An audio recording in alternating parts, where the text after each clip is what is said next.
parti de fête PV wana ya mbono PV wana ezaki signé mémoire ya Etienne Tshisekedi ni encore moins alobaki biloko wana. Pour une petite histoire, les anciens comme moi nalingi nayebisa bino makambo mais pas vrai.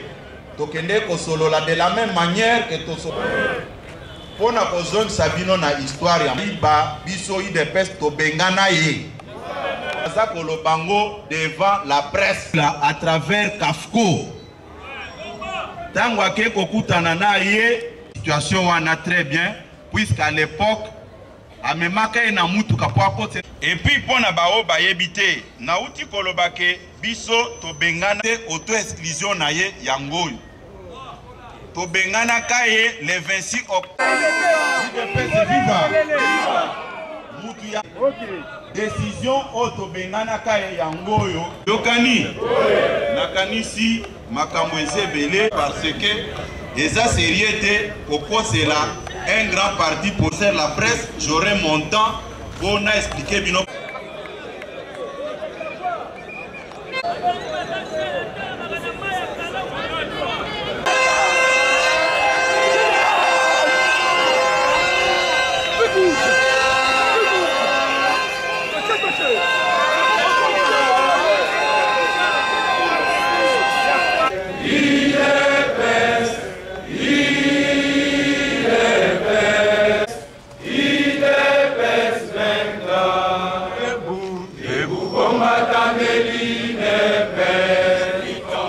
Depuis que tu as le congrès, tu as l'occasion de kokutana te.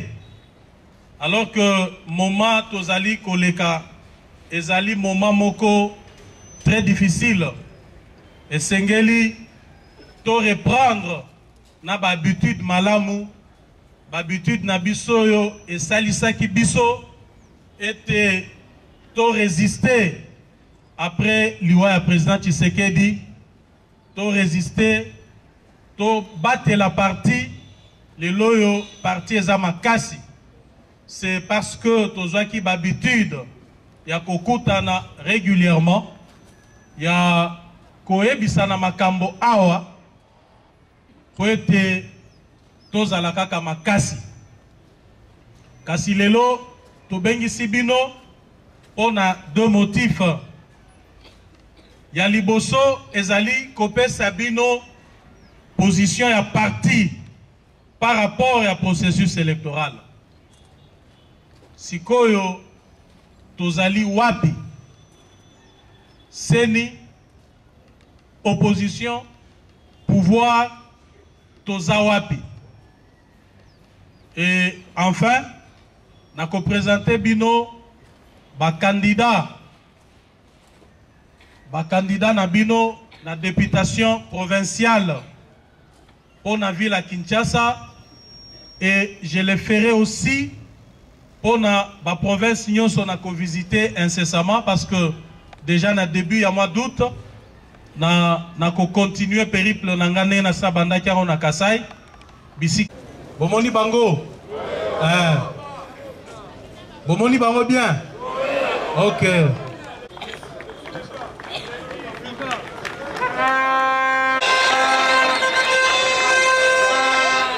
Basi ba gagné. Ezandengo anate. Basi ba gagné. OK. Mushi Yaya Yalake. Oh.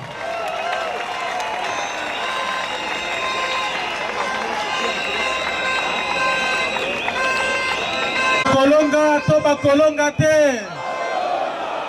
Bakolonga to bakolonga te. Merci. Na bangonde za mabe. Na yango gonga campagne électorale. Na kosala ngai na kotambola na commune nyonso. Ko ete bango baleka. Toti ko présenter ba candidat. Mais ma solo yango ezandenge nini. Ma solo ezandenge nini. Tikana bisabino ete tokokaki ko boycotter ba élection oyo kaka ndenge tosalaki yango na 2006 parce que élection ezali ndenge tozo lembolango na kolimbolango na lingala maponomi. Donc mutu nyonso azali kopona oyo alingi na après kopona wana choix na ye ezali respecté nde oyo tozali kobenga processus électoral crédible, libre, démocratique et transparent. Des élections crédibles parce que toza na mboka na biso toza ba congolais eza ndenge wana te soki pe mopaya azali na kati na biso awa tokobenga na ye te mais nga alobi ke ndenge tozala toza banani soki tozali ba congolais donc toko voter librement parce que toza na mboka na biso tokoki kokende na vote oyo vainqueur asia ebanité oyo liste se salemi na ane ba imposer yango na seni balobi que ba o wana nde bakoleka tokokende na mapona na ndenge wana te po tozali nde na mboka na biso nde na yango na bandaki na lobi tokokaki ko boycotter yango mais tout oyo ezaki boycott net à 2016 il y a 2006 te soki tolobi que toko participer na maponomité eh ben esengeli seni ayeba esengeli bato a pouvoir bayeba ke maponomi wana ekosalema te na yango soki maponomi esalemi te ezali raison ya glissement mosusu te ezali départ na bango. Président de la République pour la compte ya UDPS na koloba kombo na ete est-ce que eza na mutu moko wana ya koloba kombo na ye nani que boyebi ye hein au peuple ayeba que bino ba combattre de pes bosali nini loba kombo na yao kombo na ye kombo na ye kombo na ye Fati Félix Antoine Tshisekedi Chilombo ya Fati nalingi na yebisa yo eza nini yango tozalaka na ndoki moko awa na Congo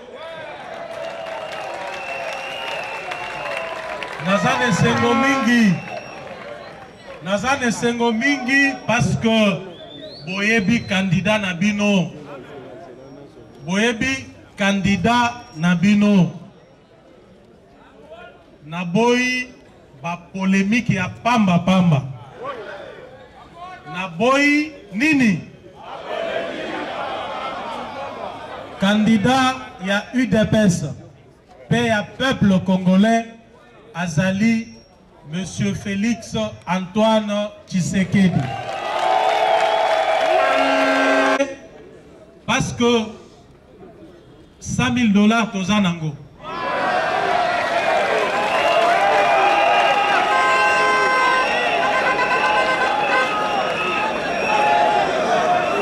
Toko déposer candidature naye parce que tozali na base.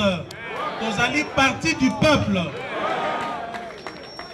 Toko déposer candidature naye parce que toko gagner élection.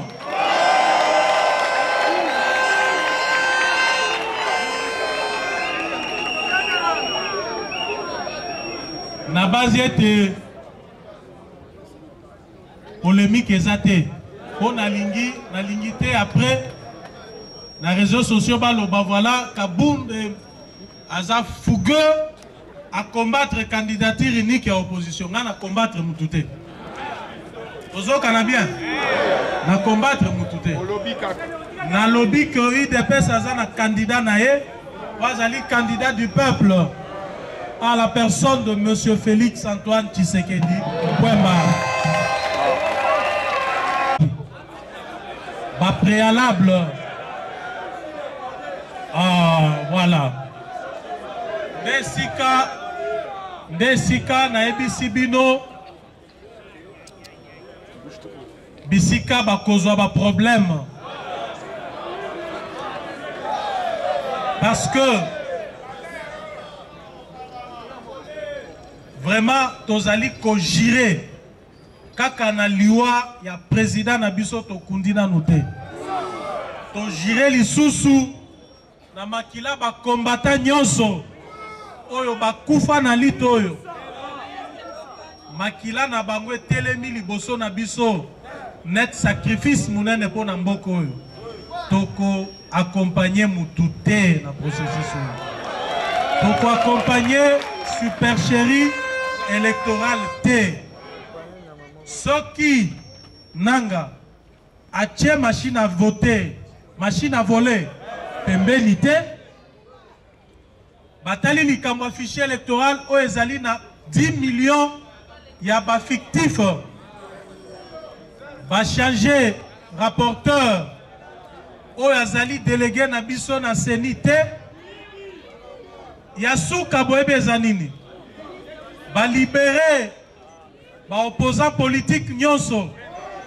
Ba cas emblématique o ezali na corps, mais aussi ba libérer Christian Lumouté, ba libérer Carbone Benité, na ba jeune nyonso yi de pesa o bazali na ba cachot ya aner pe na ba prison, ba libérer Jekoko Mulumbate. En tout cas, toko bloqué net. Na ebisi bino ke tout les années 2006 te yambaloyo et kosalema conformément à l'article 64. J'étais wana ezani. Hein? Balo bakake aibana nute, abomana nute, peuple ayo kaba na kosuki sa pona koyebisa bino boye. Mbaloyo bozala distraité. Bozala distraité. To bandeli masolo yo poete ezala net éveil à conscience. Ezala net éveil à conscience. Bo changer pembulo yo. Hein? Bo changer pembulo yo.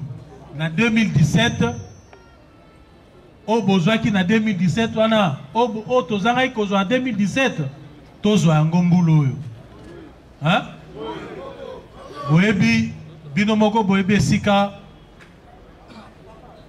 bosala ki malamu te, mais toki ko corriger touro yo pour être tozo ba résultat malamu. Élection tozali pour toko kende maponomi, mais ya ndenge ya mabete soki baboy koyoka ma tozali koyebisa bango toko bloquer net processus ya mabe oyo pour être tout ça la processus ya malamu après que bao bazali ko bloquer processus oyo basi bakei conformément à l'article 64.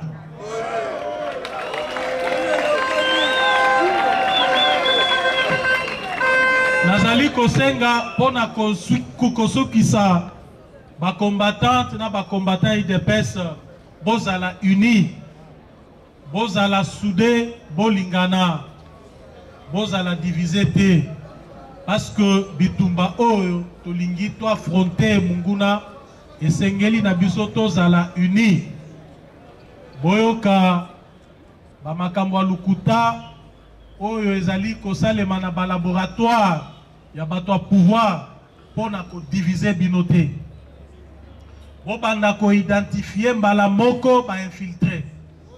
Tozoka na bien parce que virage to kozwa sikoyo ezali virage ya makasi. Bakoluka ba infiltrer biso makasi pour être ba affaiblir biso. Bako banda ko sala ba diabo na ba laboratoire ya aner. Na ba laboratoire ya pouvoir pour na ko distraire bino. Tozokana. Omoni Monguna Belela Noki. Omoni Ndoki. Avant que Mongongo Ekima. Ndoki aza mosika te. Ndoki azaka pembeni na yo. Zala vigilant. National Mukoko ayembi yango na nzembo ne ya kitoko. Ayembi na yoki yango. Abi omoni Ndoki belela e makasi Noki Mongongo Ekima. Na ebisi bino avana banda. Turoyo tokozala na bango liso na liso. Tozali wana pona ko protéger parti parce que parti na biso e moni pasimi. Kaka likolo ya ba infiltré, likolo ya ba diabolisation, likolo ya bato bazo linga parti kende liboso te. Hein? Likolo ya ba directeur ya ANR toza na bango na kati ya parti oyo. Ba futa makape mingi. Mais toza na bango na kati ya parti. Turo bae ba ke toko tumba bango.